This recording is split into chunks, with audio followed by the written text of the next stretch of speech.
আসসালামু আলাইকুম বন্ধুরা, কেমন আছেন সবাই?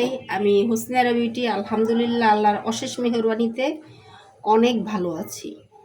আমি আপনাদের সামনে আজকে একটা রেসিপি নিয়ে এসেছি। আর এই রেসিপিটা রান্না করার জন্য তেল মশলা সব কিছু একটু বেশি বেশি লাগবে। আর রেসিপিটা করার জন্য আমি দেখেন এখানে হাতে বেটে নিয়েছি সব মশলা। এখানে আছে নারিকেল বাটা, এটা হচ্ছে আদা রসুন, এটা হলুদ মরিচ, এটা গরম মশলা, আর এটা হচ্ছে ধনিয়া গুঁড়ো। এখানে নিয়েছি পেঁয়াজ বাটা, কাঁচা মরিচ বাটা, আছে টমেটো বাটা। আরও একটা জিনিস, সেটা হচ্ছে ধনিয়া পাতা বাটা। সামান্য একটুখানি পেঁয়াজের কুচি দিলাম। শীতের দিন এসেছে আর ধনিয়া পাতা দিয়ে মুরগির গোশত রান্না করবো না, তা কি হয়? বিসমিল্লাহ, দিয়ে দিচ্ছি আদা রসুন বাটা। আর আদা রসুন বাটাটা আপনারা যদি পেঁয়াজ বাটার সাথে দেন, তবে সেই ক্ষেত্রে আদা রসুনের কোনো কাঁচা স্মেল থাকবে না, সেটা একটু ভালো লাগে। দিয়ে দিলাম লবণ, ধনিয়া বাটা,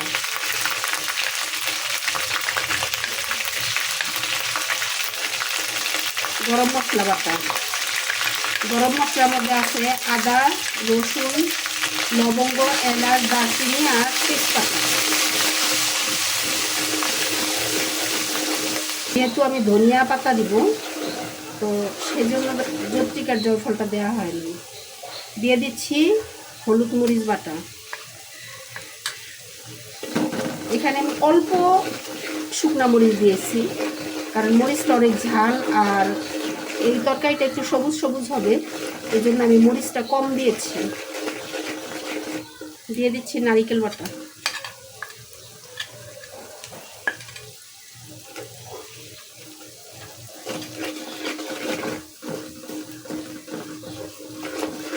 এখন দিব টমেটো বাটা।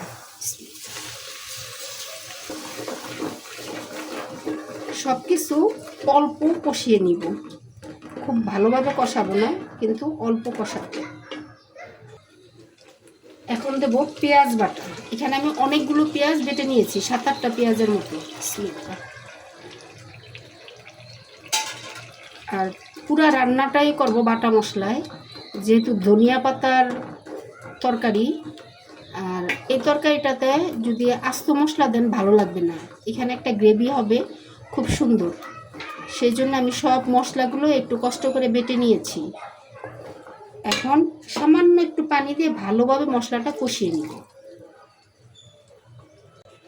অল্প একটু পানি দিয়েছি।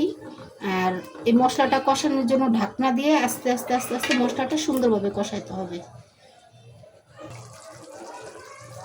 দিয়ে দিচ্ছি এই বাটা কাঁচামরিচগুলি। এই মরিচগুলো অনেক ঝাল, মরিচটা দিয়েও ভালোভাবে কষিয়ে নিব। আজকে রান্না সবুজে সবুজে সবুজারণ্য হয়ে যাবে। যখন একদম কষাতে কষাতে উপরে তেল উঠে যাবে, ঠিক তখন আমি মুরগির গোশতগুলো দিব।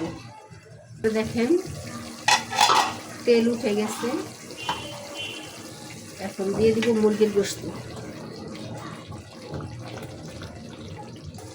আমি এখানে কিছু মুরগির গোশত ম্যারিনেট করে রেখেছি আদা রসুন দিয়ে। দিয়ে দিচ্ছি মুরগির গোশত।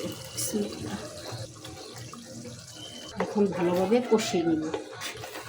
আপনারা দেখেছেন আমি কিন্তু ওই যে মশলা কষানোর সময় যতটুকু পানি দিয়েছিলাম, আর কষানোর সময় আর কোনো পানি দিব না। গোশত এই পানিতে আস্তে আস্তে করে কষিয়ে নিব।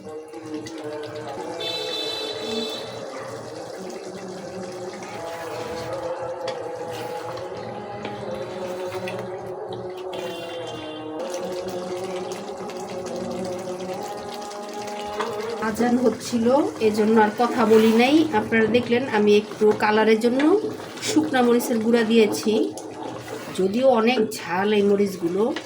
আর কিছু আস্ত কাঁচামরিচ দিয়ে দিয়েছি। তো আস্তে আস্তে কষিয়ে নেই। কষানো হয়ে গেছে, আর এই যে নিচে লেগে লেগে যাচ্ছে। এখন দিব সামান্য একটুখানি চিনি। এই দেখেন নিচে একটু হালকা লেগে লেগে গেছে, এখানে আমি একটু সামান্য চিনি দিয়ে দিচ্ছি।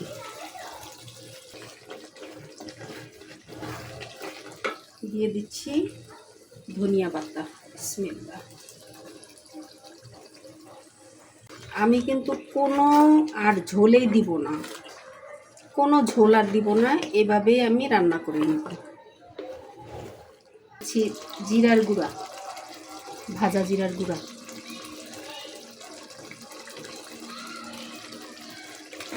আর ধনিয়া পাতা দেওয়ার পরে খুব বেশি রান্না করার প্রয়োজন নাই, কারণ তাহলে ঘ্রাণটা কমে যায়। আর এটার মধ্যে যেহেতু টমেটো দেওয়া হয়েছে, অনেক টমেটোর একটা টক টক স্বাদ আসবে, চিনি দেওয়া হয়েছে, হালকা একটু মিষ্টি স্বাদ আসবে, আর অনেক বেশি মরিচ দেওয়া হয়েছে, যার জন্য মরিচ একটা বাড়তি ঝাল আসবে। সব মিলে খেতে মাশাআল্লাহ আলহামদুলিল্লাহ অনেক ভালো হয়। তো সবার কাছে অনুরোধ রইল, একবার খেয়ে দেখবেন। আর এখান থেকে আমি এক্ষুনি বিদায় নিচ্ছি। সবাই ভালো থাকেন, সুস্থ থাকেন। আল্লাহ হাফেজ। আসসালামু আলাইকুম।